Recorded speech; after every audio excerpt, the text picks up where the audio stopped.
Theatro was born from the dream of a group of young entrepreneurs. They aim to create a diverse space that carries different people's ideals. Thus, a venue integrating a bookstore, public space, and cultural activities took shape.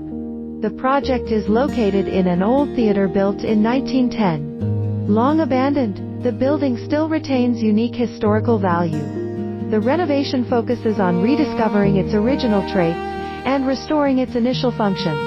The ground floor entrance combines café and bookstore. The main dining area centers on the bar and wine cabinet. New industrial-style structures with furniture design create a vibrant atmosphere, meeting the owner's initial needs.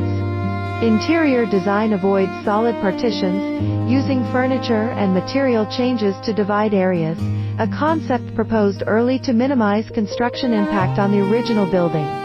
The new kitchen, wrapped in corrugated panels like an industrial container, contrasts sharply with the existing space, emphasizing its external element feature. This intervention spans both floors, effectively solving spatial organization. The container holds service areas and restrooms. The side corridor, featuring large bookshelves, forms the main display area and connects the upstairs wine bar and multifunctional space.